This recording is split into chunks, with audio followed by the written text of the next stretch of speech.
Remember that this journey to greatness is a journey. It's not a sprint, it's a marathon. You will get there eventually, but just keep on going. What's up, millionaires in the making? Welcome to episode 126 of the MITM Podcast, where we unlock success daily by journeying through the 6 pillars. I'm your host, Tye Aarons, the founder of the MITM Club, and today we're embarking on a thought-provoking exploration of how to tailor our ambitions to our personal capabilities and the time frames we're working with. This episode is all about aligning your dreams with your realities, ensuring that you're setting yourself up for success without compromising your vision. So let's dive right in and start shaping a future that not only inspires, but is genuinely attainable. Let's start by diving into the essence of your unique capability landscape. Every individual has a set of skills, talents, and capacities that are unique to them. These aren't just your professional skills or what you're trained in, but also your inherent talents, your emotional intelligence, your resilience, your ability to adapt and learn. It's crucial to take a step back and conduct a comprehensive self-assessment. Ask yourself, what am I genuinely good at? What do I enjoy doing? How do my skills align with my goals? This introspection is the cornerstone of tailoring your ambitions to your personal capabilities. Remember, the goal here is not to limit your dreams, but to frame them in a way that leverages your strongest assets. Many of us fall into the time frame trap, setting rigid deadlines for our ambitions without considering our current capabilities or life situations. While it's essential to have a timeline, or at least to have, to maintain the momentum, it's equally important to adjust these time frames to reflect your reality. Adjusting your expectations isn't about lowering your ambitions. It's about giving yourself the space to grow, to learn, and adapt. For instance, if your goal is to become a millionaire, but you're currently in a job that barely covers your expenses, it might be unrealistic to set a 1-year time frame for this ambition. Instead, extend your time frame, but also plan for incremental success and milestones that'll keep you motivated and on track. What I like to do for this specifically is I set a goal way out into the future and I'm working backwards. And I say, hey, I remember, oh my God, I remember when I was like 16 and I told myself, if I could only make $1,800 a month, I'll be set. Looking back on that, I'm like, what the hell was I thinking? $1,800 a month? Like, who can live off that, right? But even now I have bigger and bigger goals. I've come such a long way. Like clearing 7K a month, it's not that it's super easy, but it's getting easier and easier day by day with all the different streams that we've built up over the years. But 1,800 was my goal at one point. And we're millionaires in the making on this channel. We need those numbers to be way up, you know what I'm saying? Now, aligning your ambitions strategically with your capabilities and circumstances is a dynamic process. It involves continuous learning and adaptation. This strategic alignment means setting goals that are ambitious yet achievable with your current resources. And then planning for skill acquisition, network building, and other resources you'll need along the way. Think of your ambition as a ship and your capabilities as the wind. You can't control the wind, but you can adjust your sails to use the wind to your advantage. This approach ensures that you're not fighting against the current, but you're rather using it to propel you forward. Now, let's get practical with personal capability assessment. There are various tools and techniques you can use to understand your strengths and weaknesses better. A SWOT analysis, which stands for strength, weakness, opportunity, threats, is a classic tool that can be personalized to assess your capabilities.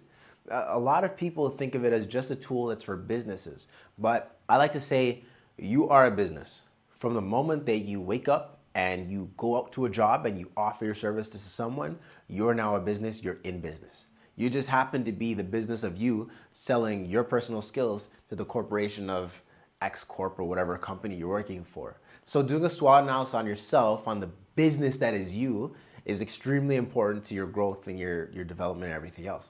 Additionally, seeking feedback from peers, mentors, and professionals in your field can provide insight into areas that you might have overlooked.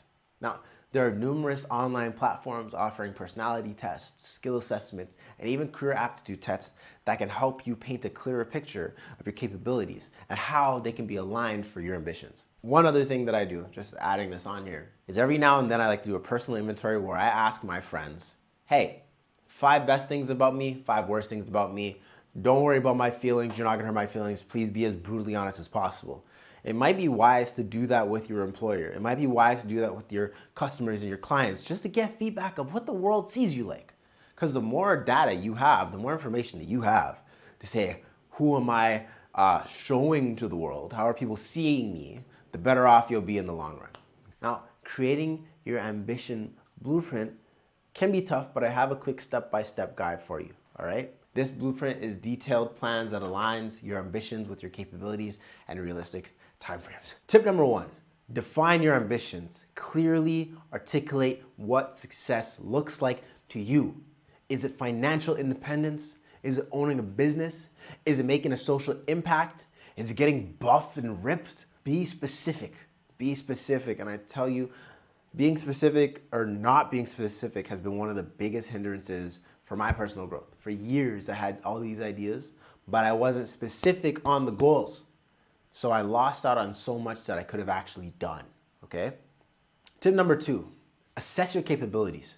Use the tools and techniques discussed so far to take stock of your skills, interests, and areas for development. You wanna know where you're rocking at and where you're shitty at and what you should work on and focus on, all right? Number 3, set a realistic time frame. Based on your capability assessment, define realistic timeframes for your ambitions. Include short-term milestones to keep yourself motivated and long-term goals. Actually, this book, I don't know if it's gonna be backwards for you guys or not, but this book right here, okay? The 12-week year. It's actually helped me so much by getting realigned with how I wanna show up in life and who I wanna be and who I know myself to be. In fact, I before planned 15 years out into the future and worked backwards. This book reminded me, hey, start 15 years, 10 years, 5 years, 3 years, 1 year, and then break that year up into 12 pieces and just say for 12 weeks from now, this is where I'm gonna be. And it makes life so much easier. I might actually do a deep dive on the 12-week year to share with you guys. But you wanna actually make milestones to keep yourself motivated. Like this next 12 weeks that I have coming up, I'm so amped, I'm so ready for it. I'm gonna crush it this next 12 weeks. Because it's the start, it's actually my New Year's. We'll talk about the 12-week year another time, but I'm getting sidetracked. Tip number 4, identify learning and growth opportunities. Determine what skills or knowledge you need to acquire to achieve your ambitions and plan how and when you'll acquire them. Number 5, leverage your networks. Identify how your current network can support your ambitions and plan for expanding your network to include mentors, peers, and professionals in your field of interest. Tip number 6, and the final tip, is to review and adjust regularly. Your ambition blueprint is not set in stone. Regularly review your progress, learn from your experiences, and adjust your plan as necessary. By following this guide, you'll be well on your way to crafting ambitions that not only inspire you to be, well, the best you that you can be, but are also within your reach. Remember that this journey to greatness is a journey. It's not a sprint, it's a marathon. You will get there eventually. Just keep on going, all right? Now that wraps up another powerful episode of the MITM Podcast. If this conversation has sparked a fire in you, don't forget to smash that like button, subscribe for more insights, and share this with someone that you love. But wait, there's more. Dive deeper into your personal finance transformation journey by joining our exclusive MITM Money Mastery Challenge. Ignite your wealth in 5 days or less. This is your chance to not just dream, but to do. Now, until next time, keep building, keep dreaming. Let's unlock success together, and I will see you tomorrow. Peace. Give 'em that creme de la creme whenever I spit that hot shit.